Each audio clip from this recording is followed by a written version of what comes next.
Penanganan pasca panen bawang merah. Untuk menghasilkan kualitas bawang merah yang baik, harus mengikuti proses penanganan pasca panen bawang merah yang baik dan benar yang terdiri dari beberapa proses. Panen, pengeringan sementara atau curing, pengeringan lanjutan, pembersihan dan sortasi, pemotongan daun, grading, pengemasan, penyimpanan, dan distribusi. Proses ini sangat penting untuk menurunkan tingkat kehilangan hasil sehingga dapat memperpanjang umur simpan, meningkatkan daya saing dan kualitas produk bawang merah. Menentukan umur panen berdasarkan lokasi. Dataran rendah 50-60 hari setelah tanam. Medium 70-75 hari setelah tanam. Dataran tinggi 80-100 hari setelah tanam. Tanaman yang telah siap panen memiliki ciri-ciri sebagai berikut. 1. Kerebahan daun dan perubahan warna daun menjadi kekuningan mencapai 60-70% dengan sebagian umbi telah tersumbul ke atas tanah.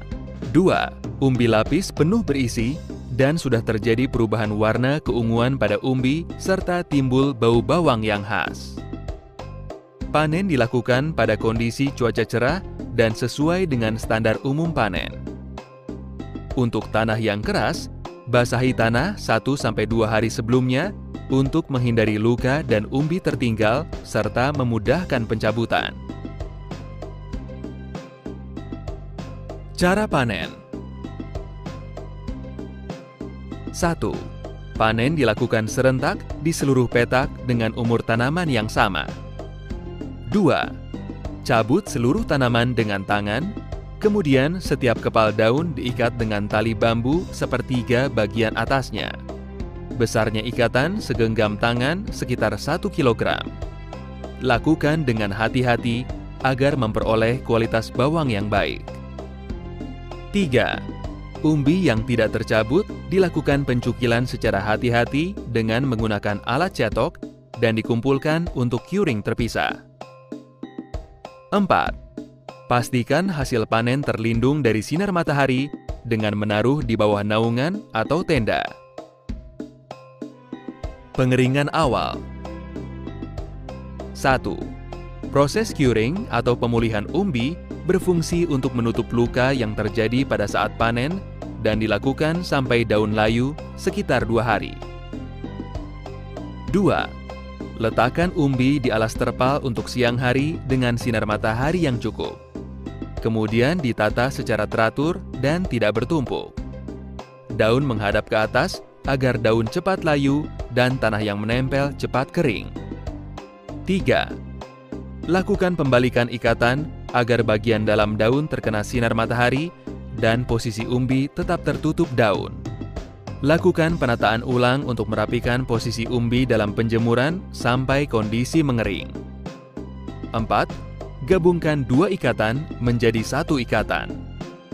5. Lakukan penanganan terpisah pada bawang yang cacat, rusak, atau terlepas dari ikatannya.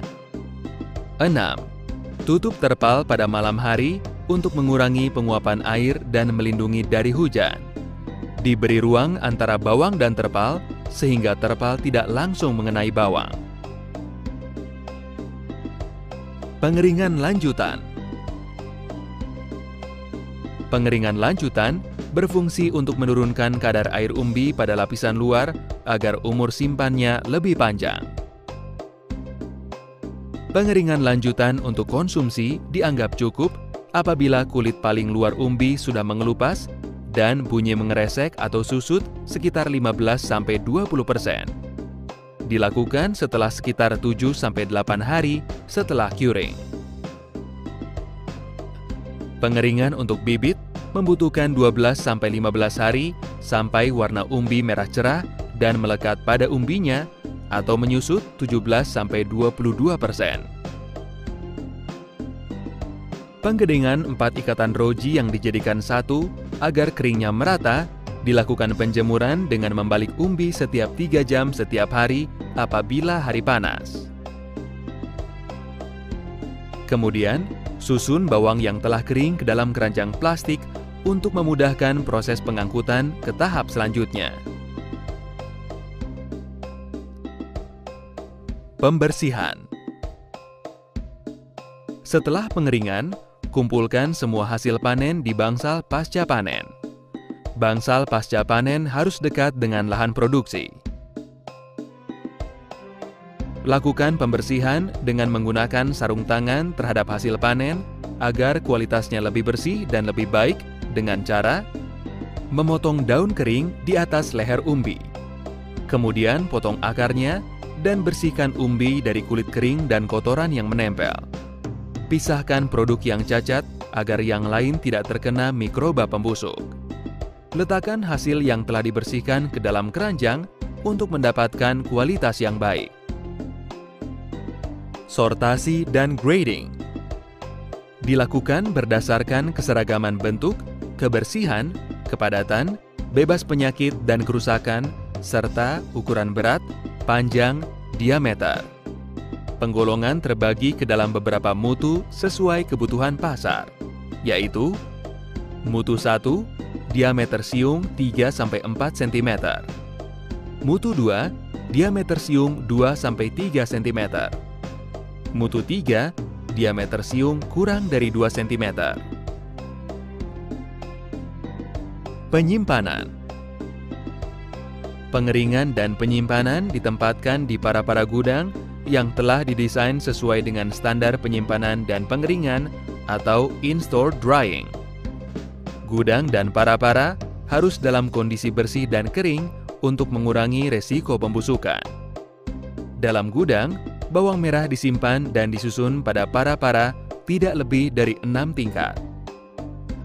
Bersihkan gudang secara berkala dengan ventilasi yang cukup agar sinar matahari dan aerasi udara cukup masuk dari dan ke dalam gudang selama proses in-store drying yang dapat menyimpan bawang merah selama 2 bulan. Penting untuk diperhatikan, proses penyimpanan yang baik dan benar dapat memperpanjang masa simpan bawang merah dan mempertahankan kesegarannya. Selain itu, membantu dalam pengaturan pemasaran. Apabila ini dilakukan dengan benar, kualitas bawang merah yang dihasilkan baik dan akan mendapatkan keuntungan finansial bagi produsen. Pengemasan. Hanya produk yang dalam kondisi baik yang dikemas. Pengemasan dilakukan menggunakan bahan yang aman dan tidak merusak bawang merah sesuai dengan pasarnya. Pasar lokal.